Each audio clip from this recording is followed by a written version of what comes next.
கிளாஸ்ல ஏன் இவ்ளோ சத்தம் போடுறீங்க? எனக்கு எப்படி தோணுதுன்னா கிளாஸ் ரூம்ல ஏதோ பார்க்ல இருக்கேன்னு. இன்னைக்கு ஸ்கூல்ல எனக்கு முதல் நாள்.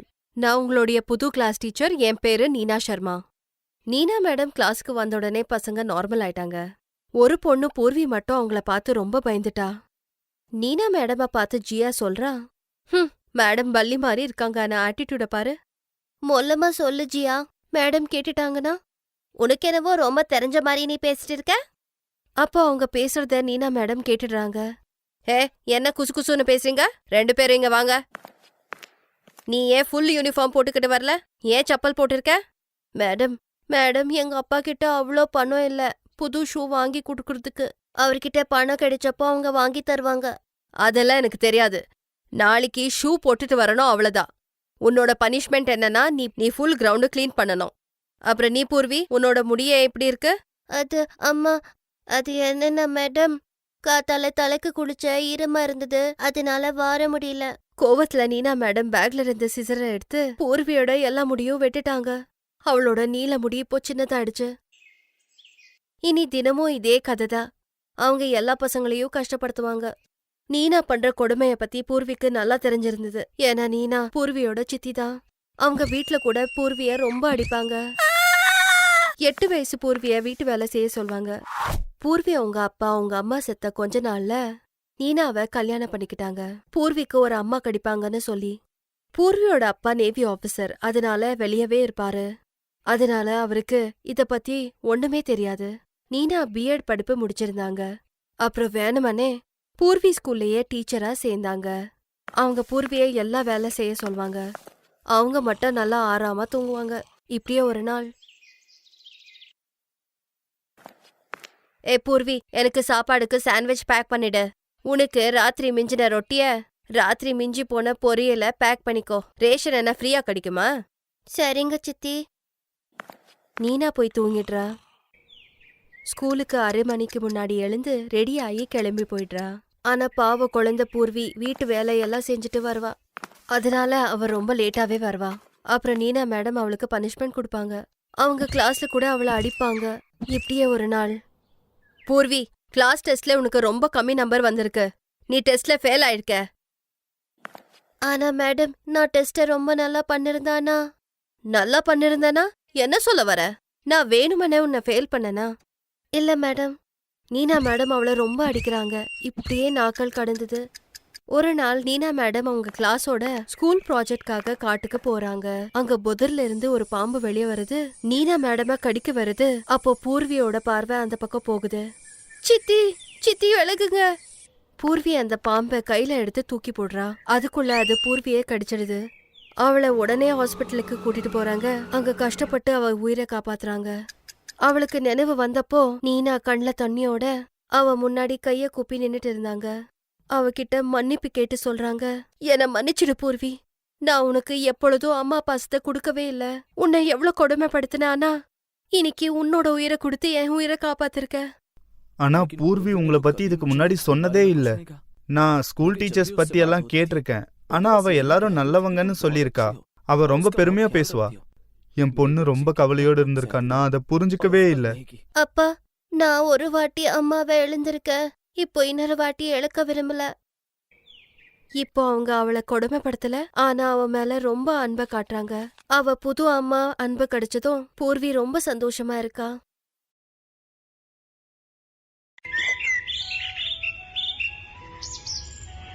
ஷாம்பூர்ல பொண்ணுங்களுக்காக ஒரே ஒரு டைலர் ஷாப் தான் இருந்துச்சு. அந்த கடையோட ஓனர் ராஜு ரொம்பவும் கெட்டவனா இருந்தான். அவன் அவனுடைய கடைக்கு யாராவது துணி தைக்க வந்தாங்கன்னா ஏதாவது ஒரு காரணத்தை சொல்லி அவங்கள எப்படியாச்சும் தப்பா தொடறதுக்கு பாப்பான். அட என்னங்க, நீங்க சூட் எடுத்துக்கிட்டு வந்திருக்கீங்கல்ல, இது ரொம்ப பழசா இருக்கு. அப்புறம் நீங்க சொல்றீங்க இத மெஜர்மெண்ட் எடுத்துக்கோங்கன்னு. அப்படியெல்லாம் ஆகாது. இங்க பாருங்க, இது வாங்கி எவ்வளவு மாசம் இருக்கும். உங்க இடுப்பெல்லாம் கொஞ்சம் பெருசா இருக்கும். இந்த பழைய துணி மெஜர்மெண்ட் எடுத்து நான் தைச்சேன்னா ஃபிட்டிங் சரியா இருக்காது. அப்போ சரி, அளவு எடுத்துக்கோங்க. அப்படி சொன்னதுமே ராஜுவோட முகம் ஜொலிக்க ஆரம்பிச்சது. அவன் அவனுடைய கழுத்துல இருக்கிற இன்ச் டேப்பை எடுத்து அளக்க ஆரம்பிச்சான். கொஞ்சம் முன்னாடி வாங்க. சரி சரி சரி, கொஞ்சம் இடுப்பு அளவு எடுக்கட்டுமா? அதுக்கப்புறம் அவன் 1/2 மணி வரைக்கும் அளவு எடுத்துக்கிட்டே இருந்தான். அப்போ அவங்க கேட்டாங்க, என்ன மாஸ்டர், எவ்வளவு நேரமா அளவு எடுக்கிறீங்க? சாயந்தரம் வரைக்கும் அளவு எடுத்துக்கிட்டே இருப்பீங்களா? இங்க பாருங்க, என் பேரு ராஜு மாஸ்டர். என்னோட வேலையில காம்ப்ரமைஸ் எல்லாம் ஆகவே மாட்டேன். நல்லபடியா அளவெடுத்து நல்ல ட்ரெஸ் தைச்சு தருவேன். அவன் இப்படி பேசும்போது அவங்களால மட்டும் என்ன பேச முடியும்? ஆனா அவங்க அங்க போனதுக்கு அப்புறமா அவன் அவங்க ஞாபகத்திலேயே தான் இருப்பான். ஆண்டியோட ஃபிகர் எப்படி இருக்கு?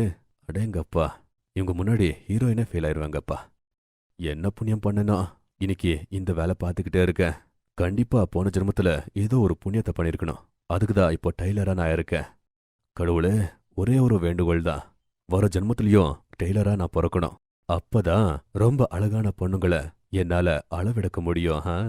இந்த மாதிரி ராஜு அவனுடைய வேலையை காரணமா காட்டி இந்த மாதிரி வேலையெல்லாம் செஞ்சுக்கிட்டு இருந்தான். ஆனா அவனுடைய வேலையே இதுங்கிறதுனால யாரும் அவனை எதுவும் சொல்லவும் மாட்டாங்க. ஷாம்பூர்ல வினிதா அப்படிங்கிற ரிட்டையர்டான ஒரு டீச்சர், அவங்க பொண்ணு சிம்மி, அப்புறம் பையன் விகாஸ் கூட வாழ்ந்துகிட்டு இருந்தாங்க. விகாஸ்க்கு சில நாட்களுக்கு முன்னாடிதான் ஷர்மிளா அப்படிங்கிற ஒரு பொண்ணோட கல்யாணம் நடந்துச்சு. ஷர்மிளா ரொம்பவும் அப்பாவி பொண்ணு. இப்படி இருக்கும்போது ஒரு நாள் காலையிலேயே ஷர்மிளா முகத்துல முக்காடு போட்டுக்கிட்டு மாமியாருக்கு டீ வச்சு எடுத்துட்டு வந்து கொடுத்தா. எடுத்துக்கோங்க அத்தை, நீங்க கேட்ட இஞ்சி டீ அப்படின்னு ஷர்மிளா அவங்க மாமியாருக்கு இஞ்சி டீ கொடுத்தா. அப்போ ஷர்மிளா அங்கிருந்து கிளம்பும் போது மாமியார் சொன்னாங்க, மருமகளே ஒரு நிமிஷம், உன்கிட்ட ஒரு விஷயம் பேசணும். ஏதாவது தப்பு பண்ணிட்டேனா அத்தை? டீ நல்லா இருக்கா? அட, நீ எதுக்கு இவ்வளவு பயப்படுற? நான் உன்னோட மாமியார் தான். பாக்க ராட்சசி மாதிரி ஏதாவது தெரியறனா என்ன? நீ எந்த டீயை நினைச்சு பயப்படுறியோ அந்த டீயை நான் இது வரைக்கும் குடிக்கவே இல்ல. அப்படி சொல்லி அவங்க அந்த டீயை எடுத்து குடிக்க ஆரம்பிச்சாங்க. அப்புறமா சொன்னாங்க, அடடா, இந்த டீ உன்ன மாதிரியே ரொம்பவும் நல்லா இருக்குமா? மருமகளே, ஏன் நின்னுக்கிட்டு இருக்க? நான் தான் உன்னை அப்பவே உட்கார சொன்னேன் இல்லையா? உட்காரு. ஆனா அத்தை, நீங்க என்ன சொல்லணும்னு சொன்னீங்களோ அதை சொல்லுங்க அத்தை. அப்ப மாமியார் ஷர்மிளா கிட்ட சொன்னாங்க, ஷர்மிளா, கல்யாணமாயி எவ்வளவு நாள் ஆச்சு, ஆனா இன்னும் நீ இந்த புடவை முக்காட்லயே இருப்பியா? எனக்கு புரியல அத்தை. அட மருமகளே, நீ வேணும்னா சல்வார் போட்டுக்கலாம். நீ இந்த காலத்து பொண்ணுதானே, எங்கள மாதிரி பழைய காலம் இல்லல.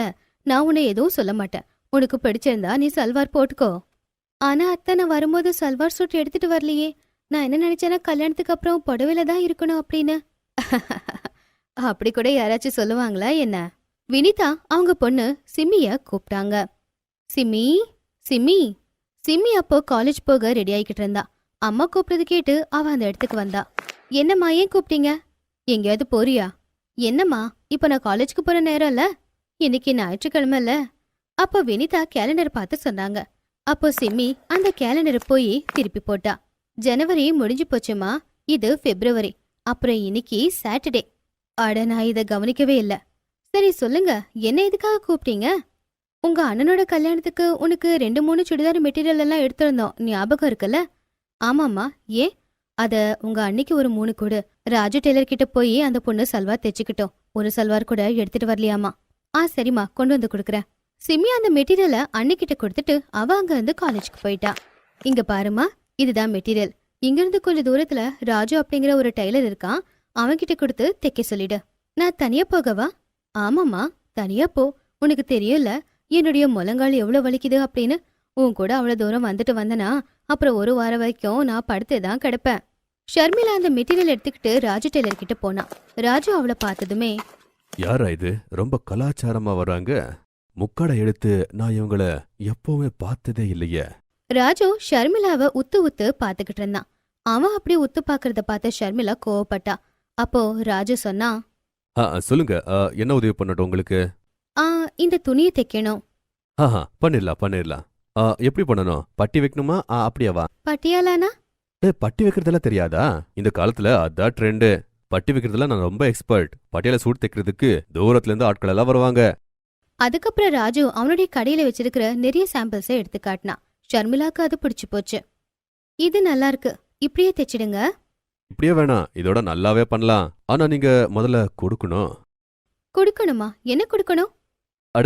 அளவு கொடுக்கணும்னு சொன்னேன். அளவு கொடுக்காம எப்படி நான் தைக்க முடியும்? நீங்களே சொல்லுங்க பார்க்கலாம். அதுக்கப்புறமா ராஜு ஷர்மிளாவோட அளவு எடுக்க ஆரம்பிச்சான். ஷர்மிளா கிட்ட பேசும்போது ராஜுவுக்கு தெரிஞ்சு போச்சு அவ ரொம்ப அப்பாவி பொண்ணுன்னு. அதனால அவன் மனசுக்குள்ளேயே யோசிச்சான், இன்னைக்கு நல்லபடியா பார்த்து அதிகமான நேரம் நான் அளவெடுக்கிறேன். அளவு எடுக்கிறேன்னு சொல்லி அவன் அடிக்கடி ஷர்மிளாவை தொட்டுக்கிட்டு இருந்தான். ஆனா அவன் தொடும்போது சாதாரணமா இருக்கல. அது ஷர்மிளாவுக்கு நல்லாவே தெரிஞ்சு போச்சு. அண்ணா, என்ன பண்றீங்க? இந்த மாதிரி யார் அளவெடுப்பாங்க? தள்ளுங்க, தள்ளி போங்க. என்னாச்சுங்க? எதுக்கு கோவப்படுறீங்க? கோவப்படாம என்ன பண்றது? நீங்க என்ன அளவெடுக்கிறீங்க? எவ்வளவு நேரம் அளவெடுப்பீங்க? சில நேரம் இடுப்ப தொடுறீங்க, சில நேரம் அங்க கொஞ்சம் இங்க கொஞ்சம்னு தொட்டுக்கிட்டே எல்லாம் இருக்கீங்க. அட நீங்க என்ன சொல்றீங்க? டெய்லர் அளவெடுக்கணும்னா அங்கங்க கொஞ்சம் கை படத்தான் செய்யும். என்னோட கண்ணு மஷினா சொல்லுங்க, பார்த்த உடனே அப்படியே அளவெடுக்கிறதுக்கு. அப்படி ராஜு அவன் பண்ண கெட்ட விஷயத்த ஏதேதோ சொல்லி மழுப்பிக்கிட்டு இருந்தான். ஷர்மிளா ரொம்ப அப்பாவி பொண்ணுதான், ஆனா ஒன்னும் தெரியாத ஒரு பொண்ணு கிடையாது. இங்க பாரு, என் முன்னாடி உன்னுடைய புத்திசாலித்தனத்தெல்லாம் ஒன்னும் காட்டாத. நீ என்ன பண்ணன்னு எனக்கு தெரியும். நான் சும்மா இருக்கேன்னு என் மேல இப்படியெல்லாம் பழி போடாதீங்க. நான் ஒன்னும் புது டெய்லர் இல்ல, வருஷ கணக்கா இங்க வேலை பார்க்கறேன். நான் எத்தனை சூட்டெல்லாம் தைச்சிருக்க தெரியுமா? இப்ப வரைக்கும் யாருமே இந்த மாதிரி சொன்னதே இல்ல. நீங்க தான் சொல்றீங்க போங்க. என்கிட்ட சூட் தைக்க விருப்பம் இல்லைன்னா நீங்க போலாம். ஆனா இப்படியெல்லாம் சும்மா பொய்யா பழி போடாதீங்க. எனக்கும் பொண்டாட்டி பிள்ளைங்களா இருக்காங்க. ஷர்மிளா அங்க இருந்து போயிட்டா. ஆனா மாமியார் கிட்ட போய் எல்லாத்தையுமே சொன்னான்.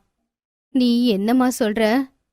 ஆமா அத்த, அளவெடுக்கிற அப்படிங்கிற பேருல அந்த ஆளு என்கிட்ட ரொம்ப தப்பாதான் நடந்துக்க முயற்சி பண்ணான். அவன் ஆள் பாக்குறதுக்கு தப்பானவதாதான் இருக்கான். இரு சிம்மியும் வரட்டும், 3 பேரும் சேர்ந்து அந்த டெய்லரோட கடைக்கு போயிட்டு வரலாம்.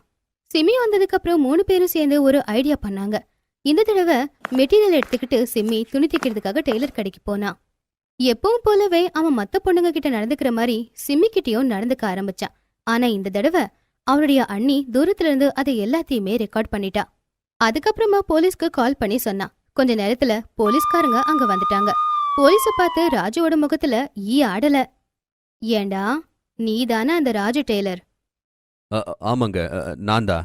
என்ன வேணுங்க? அவன் பேசிக்கிட்டு இருக்கும் போதே இன்ஸ்பெக்டர் அவனுடைய கண்ணத்துல ஓங்கி ஒரு அறை விட்டு வீடியோ எடுத்தத அவன்கிட்டயே போட்டு காட்டினாங்க. ஏண்டா பொறுக்கி, பொண்ணுங்களுக்கு துணி தைச்சு தர அப்படின்னு சொல்லி பொண்ணுங்க கிட்ட தப்பா நடந்துக்க முயற்சி பண்றியா? வா வா போலீஸ் ஸ்டேஷனுக்கு. நான் அடிக்கிற அடியில நீ இனிமே எப்பவும் இப்படி பண்ணவே கூடாது. இன்ஸ்பெக்டர் ராஜு டெய்லரை அரெஸ்ட் பண்ணி கூட்டிட்டு போனாங்க. அங்க அவனுக்கு 5 வருஷம் ஜெயில் தண்டனை கிடைச்சது. வினிதாவோட மருமக ஷர்மிளா அப்பாவிதான், ஆனா தப்ப தட்டி கேட்கிற தைரியம் அவளுக்கு இருந்துச்சு. அவ அமைதியா இருக்கல. நண்பர்களே, நீங்களும் எப்பவுமே கெட்டதுக்கு விரோதம். Thanks for watching.